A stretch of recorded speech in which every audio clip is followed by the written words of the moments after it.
नमस्कार साथियों, मैं विजय व्यास आप सभी का हार्दिक स्वागत करता हूं बाल विद्या मंदिर सीनियर सेकेंडरी स्कूल खत्रीपुरा नागौर के इस ऑनलाइन एजुकेशन प्लेटफॉर्म पर। साथियों, पिछले वीडियो में अपन ने पृथ्वी की आंतरिक संरचना की बात की थी और साथ में ही पृथ्वी की 3 परतों के बारे में जाना था। सबसे ऊपरी परत थी भूपर्पट्टी, उसके बाद में मेंटल और नंबर 3 पर आई थी आपके क्रोड। इन तीनों के बारे में अपन ने जाना था और आज अपन बात करते हैं सबसे पहली परत भूपर्पट्टी के बारे में। भूपर्पट्टी अपने जो भूमि के जो अपन जिस भूमि पर अपन रहते हैं या जिस सतह पर अपन रहते हैं वो अपनी भूपर्पट्टी है। ये जो भूपर्पट्टी है जो महाद्वीपीय क्षेत्र में लगभग इसकी मोटाई 35 किलोमीटर है और महासागरीय क्षेत्र की बात करते हैं तो इसकी मोटाई लगभग 5 किलोमीटर है। अब अपन बात करें जो अपन जिस परत पर रहते हैं वो किससे बनी हुई होती है, तो साथियों ये सेल से बनी हुई होती है। ये किससे बनी हुई होती है? ये सेल से बनी हुई होती है। ये सेल क्या है?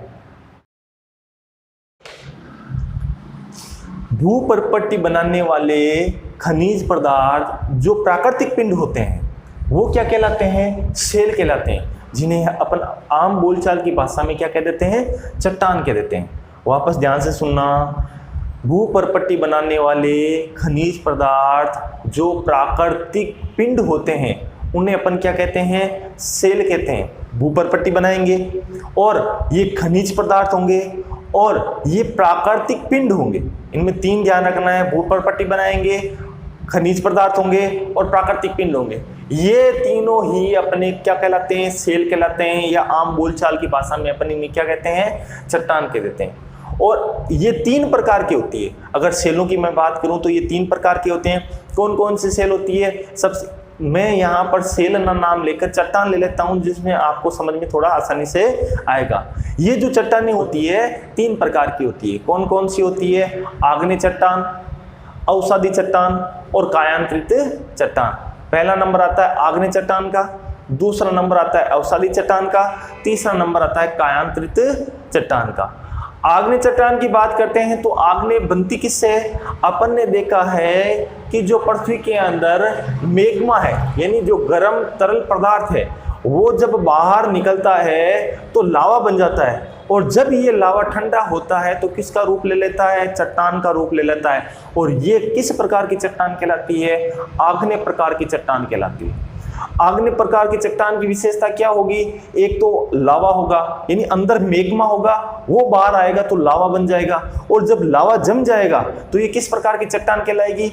आग्नेय प्रकार की चट्टान। अब जो दूसरे प्रकार की चट्टान आती है वो है आपके अवसादी चट्टान। अवसाद किसे कहते हैं? अवसाद या तलछट होता है। वो क्या होता है? जब 2 चट्टानें आपस में टकराती है या चट्टान टूटकर लुढ़क कर नीचे आती है तो छोटे छोटे कणों में बिखर जाती है। ये छोटे छोटे कण पानी या हवा की सहायता से एक स्थान से दूसरे स्थान उड़कर चले जाते हैं, फिर वो एक स्थान पर धीरे धीरे दबकर एक चट्टान का रूप ले लेते हैं। ये चट्टान क्या कहलाती है? अवसादी चट्टान कहलाती है। यानी अवसाद के जमने से निर्मित जो कठोर चट्टान होती है वो अवसादी चट्टान कहलाती है। अवसाद क्या हो गया? छोटे छोटे कण, चाहे वो आग्नेय चट्टान के छोटे छोटे कण हैं, चाहे रेत के छोटे छोटे कण हैं, किसी के भी छोटे छोटे कण जब यहाँ पर जम जाते हैं और धीरे धीरे जमने के बाद में एक कठोर परत के रूप में चट्टान बन जाते हैं तब इन्हें अवसादी चट्टान कहते हैं। ये हो गया नंबर 2 चट्टान। और नंबर 3 आती है अपने कायांतरित चट्टान। ये कायांतरित चट्टान कब बनती है? जब अवसादी चट्टानों में या आग्नेय चट्टानों के अंदर अधिक ताप व दाब के कारण इनके रूप में परिवर्तन आ जाता है। इनके रूप में परिवर्तन आ जाता है तो ये किस रूप में बदल जाती है? ये कायांतरित चट्टानों में बदल जाती है। देखो नाम से पता चलता है, कायांतरित, काया को अंतरित करने वाली चट्टान यानी काया पलटने वाली, अपने इस रूप को परिवर्तन करने वाली। किस प्रकार? जैसे अपन ने देखा है कि जो चिकनी मिट्टी है, अगर चिकनी मिट्टी पर बहुत ज्यादा मात्रा में दाब और ताप लगा दिया जाए तो वो स्लेट में बदल जाएगी। उसी प्रकार अगर आपके चूना पत्थर है, उस चूने पत्थर को बहुत ही उच्च ताप और उच्च दाब में रखा जाए तो वो संगमरमर में बदल जाएगा। और उसी प्रकार कोयले को उच्च दाब या उच्च ताप में रखा जाए तो किस में बदल जाएगा? हीरे के अंदर बदल जाएगा। तो ये अपन तीनों चट्टानों के रूप है वो आज अपन देखते हैं। तो सबसे पहले आता है सेल, किसे कहते हैं? भूपरपट्टी बनाने वाले खनिज पदार्थ जो प्राकृतिक पिंड होते हैं, सेल या चट्टान कहलाते हैं। क्या कहलाते हैं? सेल या चट्टान। देखो इसमें एक तो भूपरपट्टी बनाने वाले होने चाहिए, एक खनिज पदार्थ होने चाहिए और तीसरा वो प्राकृतिक पिंड होने चाहिए। जब तीनों ही सम्मिलित रूप से होता है वो क्या कहलाता है? सेल या चट्टान कहलाता है। अब अपन बात करते हैं सेल या चट्टान के प्रकार। सेल या चट्टान के प्रकार तो कितने प्रकार की होती है? अभी अपन ने बताया था 3 प्रकार की होती है। कौन कौन सी सेल या चट्टान कौन कौन से 3 प्रकार होती है? सबसे पहले आती है आपके आग्नेय चट्टान, नंबर 2 आपके आता है अवसादी चट्टान और नंबर 3 पर आपके आता है कायांतरित चट्टान। अब अगर मैं बात करूं आग्नेय चट्टान की, तो आग्नेय चट्टानों को भी 2 प्रकार में बांटा जाता है। नंबर 1 आता है आपके अंत्यभेदी आग्नेय चट्टान और नंबर 2 आपके आता है बहिर्भेदी आग्नेय चट्टान।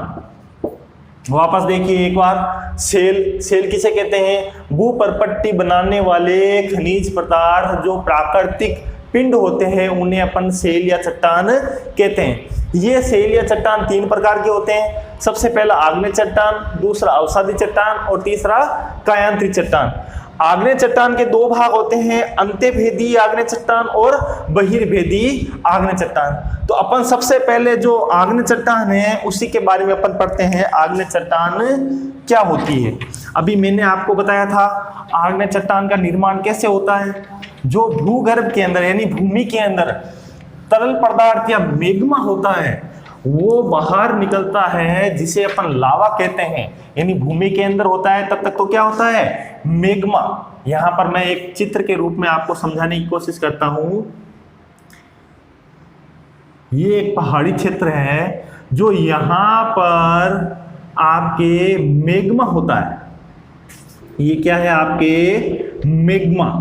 ये मेग्मा तरल पदार्थ होता है और बहुत ही उच्च ताप वाला होता है। अब जब उसका ताप और अधिक बढ़ जाता है तो ये मेग्मा क्या होता है? बाहर निकलने लग जाता है। जब ये बाहर निकलता है तो ये बाहर निकला हुआ मेग्मा क्या कहलाता है? लावा कहलाता है।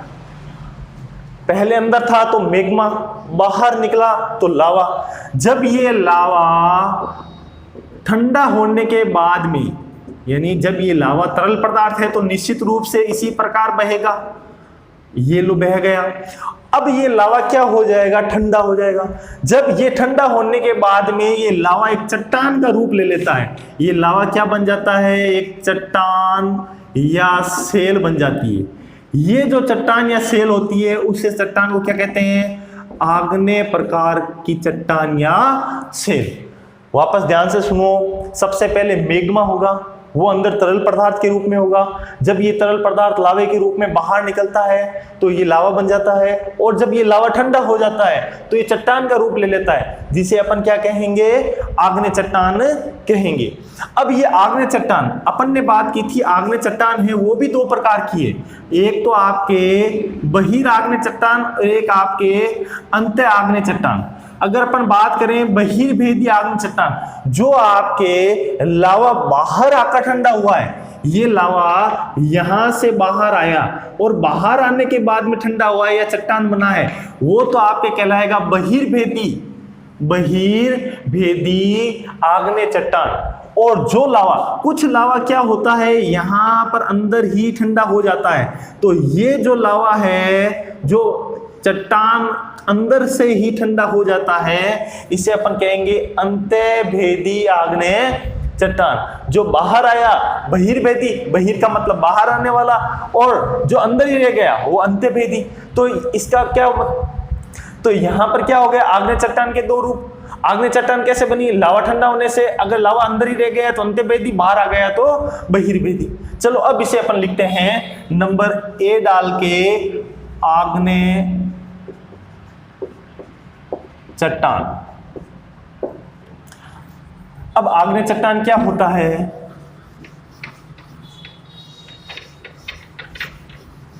मेग्मा जब भूगर्भ से, मेग्मा जब भूगर्भ से बाहर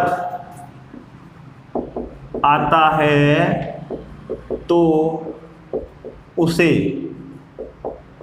लावा कहते हैं।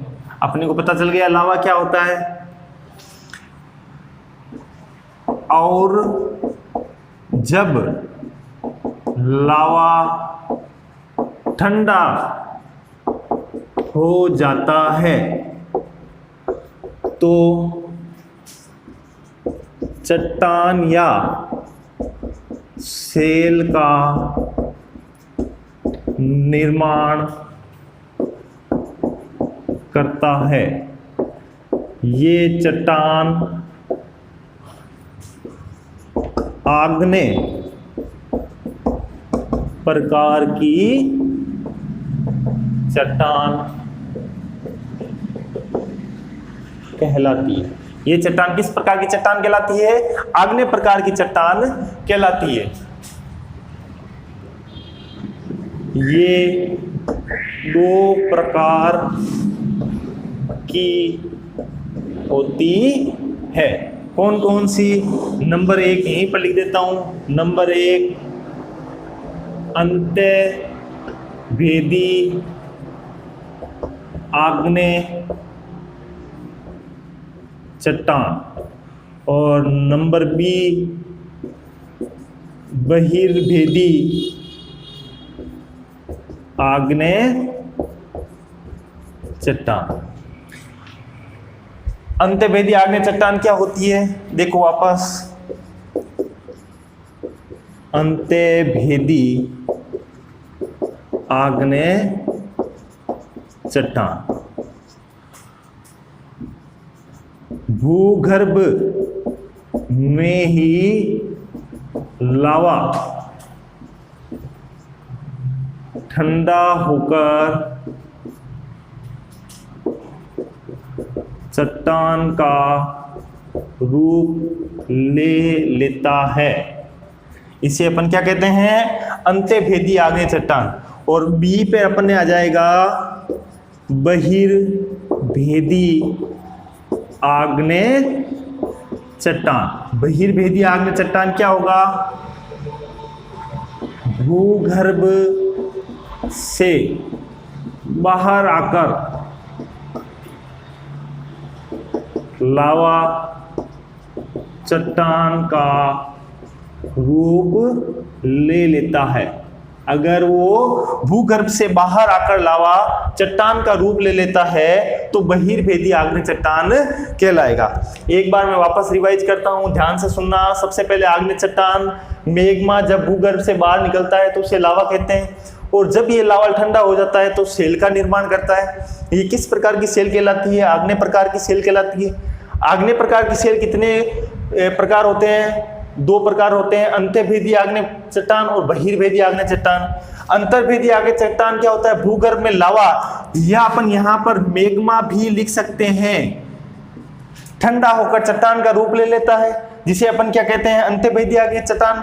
और वही बहिर्वेदी आग्नेय चट्टान क्या होता है, भूगर्भ से बाहर आकर लावा अगर चट्टान का रूप लेता है तो उसे बहिर्वेदी आग्नेय चट्टान कहते हैं। तो उम्मीद है आप सबको ये बात समझ में आ गई होगी। तो मिलते हैं अगले वीडियो में जिसमें अपने 2 चट्टानों के रूप बाकी रह गए हैं, उनकी चर्चा करेंगे। तो तब तक के लिए आप सभी को धन्यवाद।